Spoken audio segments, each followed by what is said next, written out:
The sterile scent of the hospital, usually a smell of hope, now choked me. It clung to my clothes, seeped into my skin, and settled in my lungs like a suffocating blanket. I stared at the birth certificate, my name conspicuously absent as mother, replaced by my sister's. Serafina. A wave of nausea, not from pregnancy but from a gnawing visceral betrayal, washed over me, threatening to buckle my knees. Just days ago, this room had been filled with the miracle of new life, the cries of a newborn, and the quiet, profound exhaustion of a body that had just performed its most incredible feat. Now, it felt like a tomb for my own heart. My name is Alara, and I'm 28 years old. I've always been the kind-hearted one, the deeply empathetic sister, fiercely loyal to a fault. Growing up, Serafina, my older sister, was my idol, my protector, my confidant. She was 7 years my senior, a whirlwind of ambition and sharp intelligence, while I was content to sketch in my notebook, dreaming of art and design. I'm a freelance graphic designer now, a job that offers me flexibility and creative freedom, but certainly not the kind of significant wealth that Serafina, a high-powered corporate lawyer, commands. Family to me was everything. It was the bedrock, the unshakable foundation, and Serafina above all was family. That's why when she came to me, broken and tearful after her third miscarriage, her eyes red-rimmed and her voice hoarse from crying, I didn't hesitate. She looked utterly defeated, a shadow of her usual formidable self. "Alara," she'd whispered, clutching my hand, her grip surprisingly weak. "I don't know what else to do. Marcus and we've tried everything. IVF, countless rounds, and nothing. My body it won't cooperate." Her husband, Marcus, 38, stood silently behind her, his face a mask of quiet despair. He was a good man, seemingly supportive if somewhat reserved. Serafina's desperation was palpable, a raw, aching wound. "You're my sister," she'd continued, her voice cracking. "My only sister. You're healthy, you're strong. Would you consider being our surrogate? It would be the greatest gift. The gift of life. Our child, but carried by you. It would be a part of both of us." The plea hit me deep in my core. I saw her pain, her genuine, profound desire for a child, a desire that mirrored my own longing for a family, albeit one I hadn't yet started. This wasn't about money. It was about love, about sisterhood, about helping the person I cherished most achieve her deepest dream. I agreed. I agreed to be a gestational surrogate, with the unwavering understanding that this was an altruistic act of love, a profound sacrifice for my sister, not a transaction. We signed papers, legal documents that Serafina, ever the lawyer, meticulously drew up. I skimmed them, trusting her implicitly. It was family. What could go wrong? The early stages of the pregnancy were, for a time, a beautiful illusion of harmony. The joy was infectious. Serafina and Marcus were ecstatic, showering me with attention and gratitude. We went to ultrasounds together, Serafina holding my hand, her eyes shining as we saw the tiny flicker of a heartbeat, then the developing limbs. We bonded over baby names, debated nursery themes, and shared excited whispers about the future. I felt a deep, almost spiritual connection to the baby growing inside me, knowing I was carrying my niece or nephew, a precious extension of my own bloodline, a new branch on our family tree. I truly believed this act of profound love would solidify my relationship with Serafina, binding us together in an unbreakable bond, forever. Marcus was outwardly grateful, often bringing me thoughtful gifts, small tokens of appreciation that made me feel cherished. As the pregnancy progressed, however, subtle, almost imperceptible shifts in Serafina's behavior began to emerge. At first, I dismissed them as typical anxieties of an expectant mother, especially one who had faced so much heartbreak. But they grew slowly, steadily, like a creeping vine.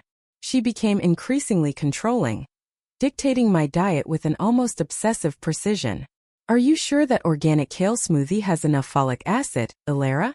You know how important it is for our baby's neural development." My exercise routine, once a casual stroll, became a rigid schedule of prenatal yoga and approved walks.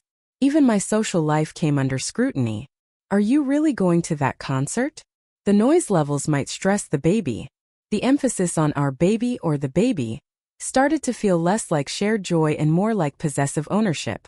Comments about the arrangement began to creep into our conversations, focusing less on the emotional gift and more on the legal aspects, the terms and conditions of my body. It was jarring like a cold draft in a warm room. The physical demands of pregnancy, coupled with the emotional toll of Serafina's growing control, began to impact my freelance work. Morning sickness, then later the sheer discomfort of carrying a full-term pregnancy, meant I had to significantly reduce my hours. My income dwindled, leading to an unexpected financial strain. Serafina, ever the pragmatist, was quick to help. "Don't worry about the rent this month, Ilara," she'd said, her tone almost magnanimous. "Consider it part of the support for our journey."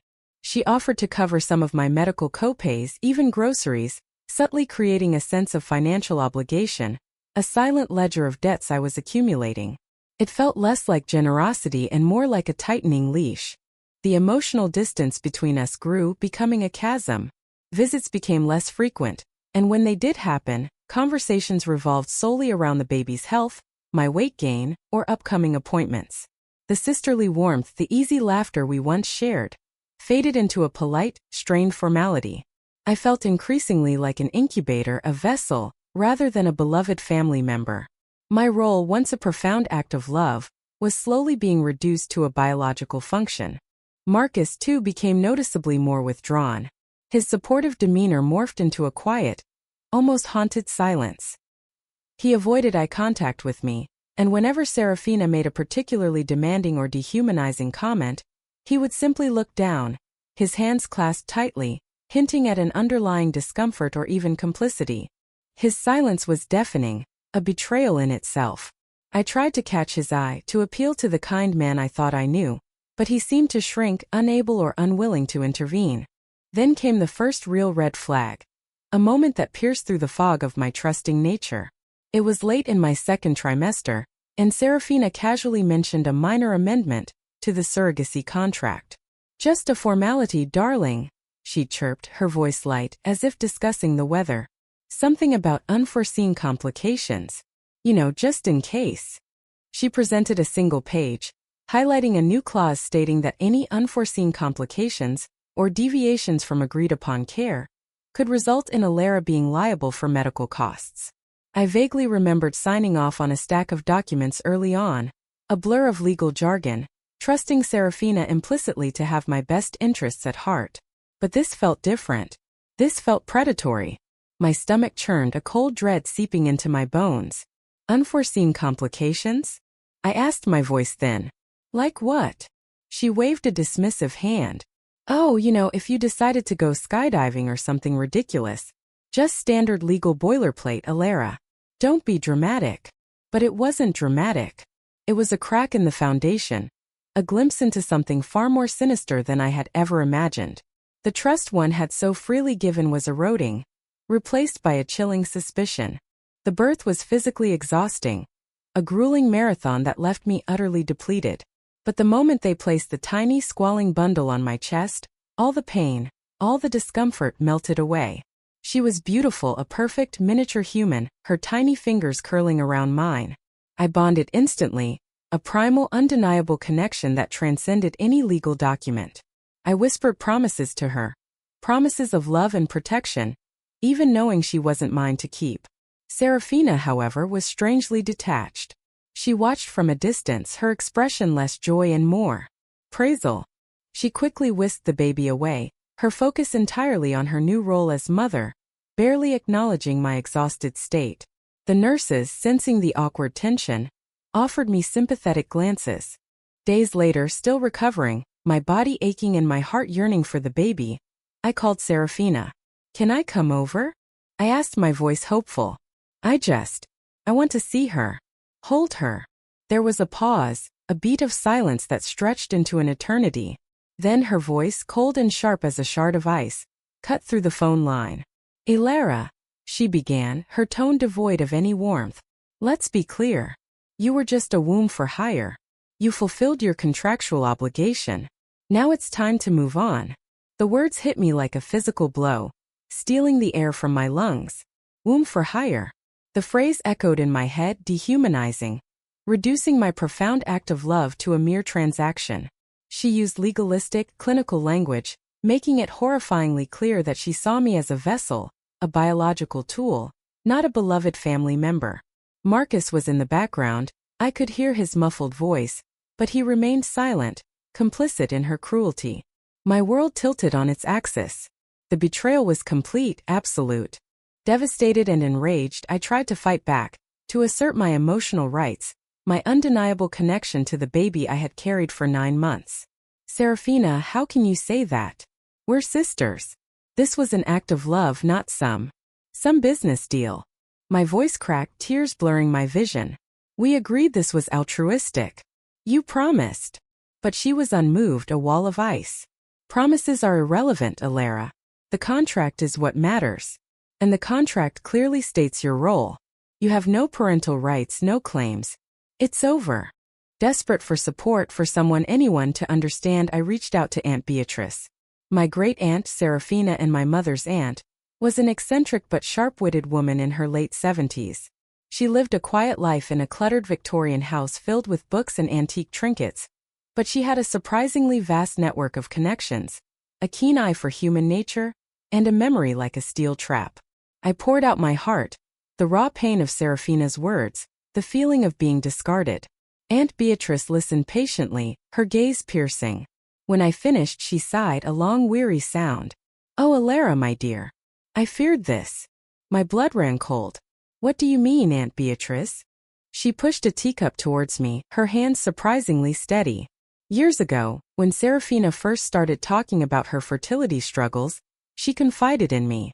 She was distraught, yes, but even then there was a calculation. She spoke of a plan to use you as a surrogate. Not as a last resort, mind you, but as a calculated measure to avoid the exorbitant costs and endless uncertainties of professional surrogacy agencies. And to have a genetically pure child without the complications of an anonymous donor. My jaw dropped. She said that. Aunt Beatrice nodded grimly. More than that. I saw her drafting a version of that contract, a much more exploitative one, before she presented you with the final version.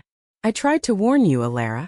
I sent you anonymous tips, cryptic emails, hoping you'd look closer. But you dismissed them as my usual overthinking, didn't you? A wave of nausea, sharper than any morning sickness, hit me. I remembered those emails, odd fragmented warnings that I had indeed brushed off as Aunt Beatrice's eccentricities. You sent those. I whispered, horrified. She nodded again. I also have some old emails from Serafina, she continued, her voice low. Cryptic messages about controlling the narrative around the surrogacy, specifically mentioning not wanting you to develop a maternal attachment. She was planning this, Alara. From the very beginning. The revelation was a gut punch. Serafina hadn't just betrayed me. She had orchestrated it, meticulously planned my emotional devastation. Armed with this damning information, I knew I couldn't face Serafina directly just yet. I needed more. I needed Marcus. I cornered him alone days later, at the park where he often took his lunch. He looked gaunt, his eyes shadowed with guilt. Marcus, I said, my voice low but firm, we need to talk. About Serafina. About everything. He flinched, his shoulders tensing. Alara, please. I can't. Yes, you can. I insisted, my voice gaining strength. Aunt Beatrice told me everything. About Serafina's plan. About the initial contract. She even sent you anonymous tips, didn't she? Trying to warn you. His eyes widened, a flicker of surprise and then profound shame crossing his face. He looked around nervously, as if expecting Serafina to materialize from behind a tree. She did, he admitted, his voice barely a whisper. I knew something was wrong. I was too scared. He ran a hand through his hair, looking utterly defeated. Serafina. She's not who you think she is, Alara. Not entirely. She's been manipulating both of us from the start. He finally broke. The dam burst. He confessed everything, his words tumbling out in a torrent of guilt and regret. Serafina had actively ensured I would face financial pressure, subtly cutting off my income streams, making me more reliant on her generosity. She had meticulously crafted the contract, stripping me of any parental rights or claims, even adding clauses to prevent emotional interference. a term she had used chillingly in their private conversations. Marcus admitted he was too weak to stand up to her, fearing her wrath, her legal prowess, and the complete destruction of their marriage. He revealed Serafina's true motivation.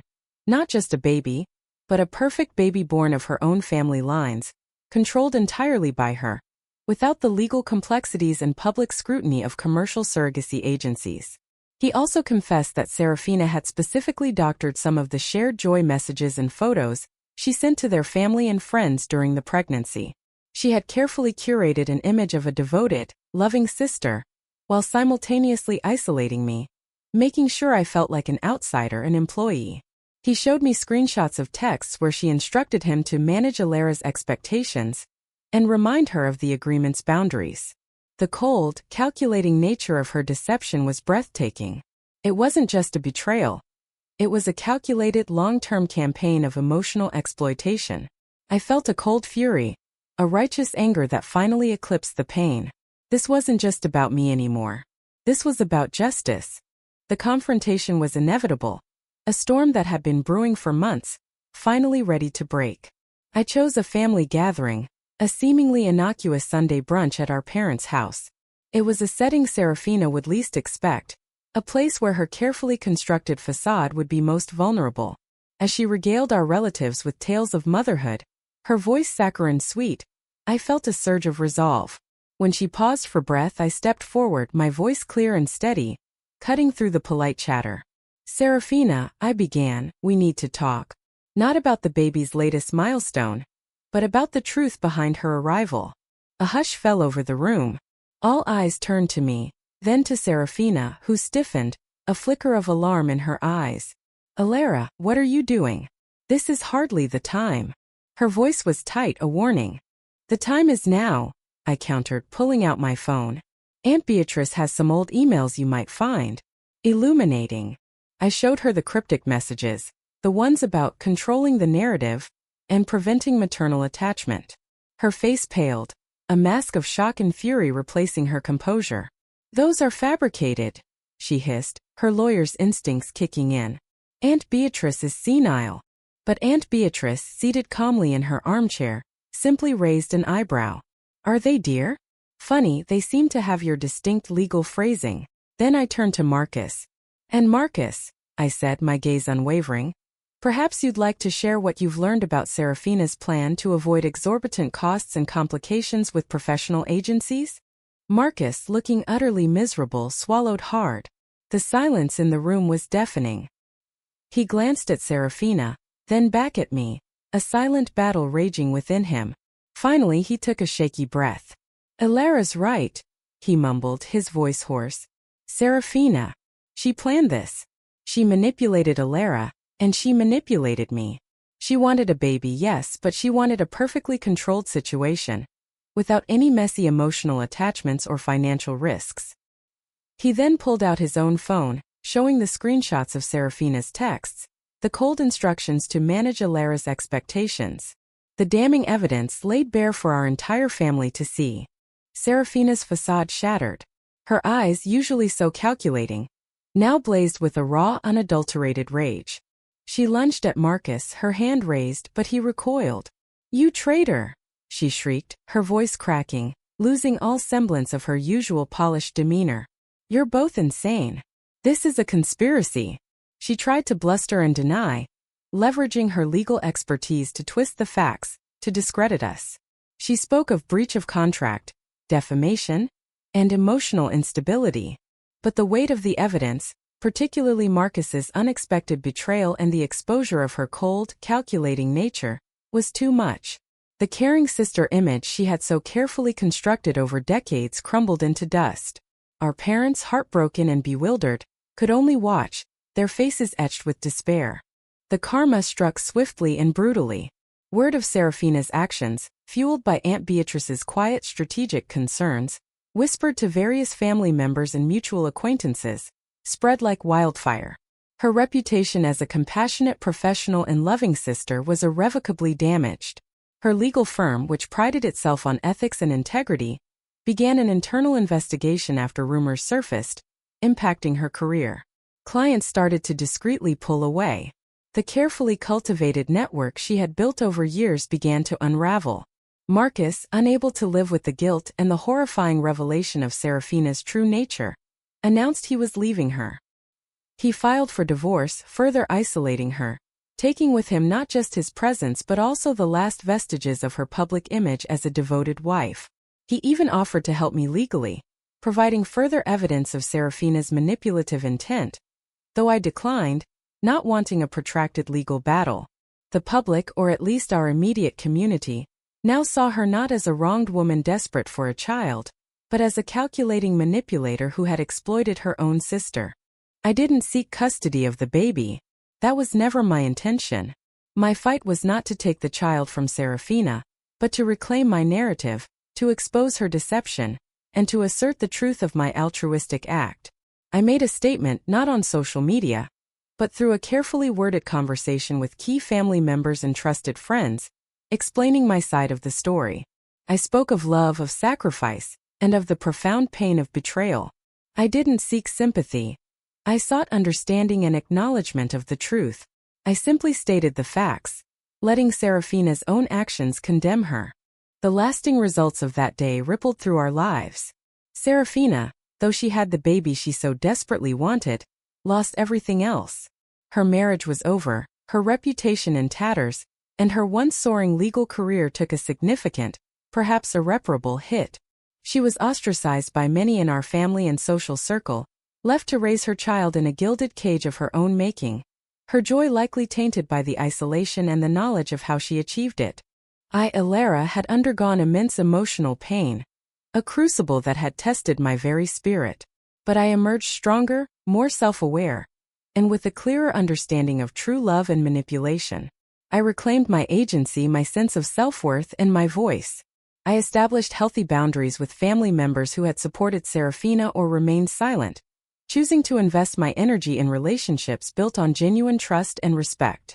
I found a renewed sense of purpose in my work, channeling my experiences into designs that spoke of honesty and connection.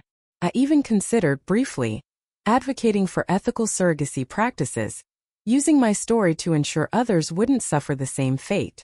I accepted that while the genetic connection to the baby was undeniably there, my role as the child's aunt was a loving one, distinct from Serafina's problematic claim of motherhood.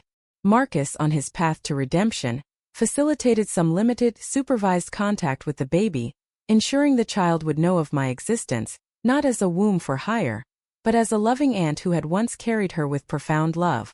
Months later, I sat in my studio, the afternoon sun warming my face as I sketched a new design. My life was rebuilding piece by piece, stronger than before. Aunt Beatrice visited often, her quiet presence a comforting balm. I saw a photo of the baby online, posted by Marcus, a rare glimpse into her growing world. She was beautiful, thriving. Pang, yes, but no longer one of raw pain. It was a pang of acceptance, a quiet hope for the child's future, knowing that I had done everything with love, and that truth eventually always finds its way to the light. Life, as it always does, continued to unfold. The raw edges of my pain began to soften, replaced by a quiet strength. My freelance design business flourished, fueled by a newfound clarity and purpose. I started taking on projects that resonated deeply with me, focusing on themes of resilience and authenticity. It was through one of these projects, designing a website for a local nonprofit supporting families through difficult times, that I met Liam. He was kind, gentle, and possessed a quiet understanding that felt like a breath of fresh air after the emotional storm I had weathered. We started slowly, building a friendship that gradually blossomed into something more profound. He knew my story, and his empathy, devoid of judgment, was a healing balm. Marcus, true to his word, continued to facilitate occasional, supervised visits with the baby, whose name I now knew was Lily. These encounters were brief, always in a neutral setting, and always with Marcus present. Serafina never attended. She remained isolated, consumed by the wreckage of her own choices. During these visits, I focused solely on Lily, her bright eyes, her infectious giggle. I was simply her aunt, a loving presence, and that was enough. I learned to cherish these moments, understanding that my connection to Lily was unique, forged in love and sacrifice, even if it wasn't recognized by the law or by her biological mother. I knew Lily would grow up knowing she had an aunt who loved her fiercely, a truth that no contract or manipulation could erase. One crisp autumn afternoon, as I watched Lily chase fallen leaves in the park, her laughter echoing through the trees, a profound sense of peace settled over me. The scars remained, a testament to the journey, but they no longer defined me. I was no longer the womb for hire. I was Alara, whole and resilient, surrounded by genuine love, and ready for whatever life held next. When the desire for something consumes you, is there a line you should never cross, even for family?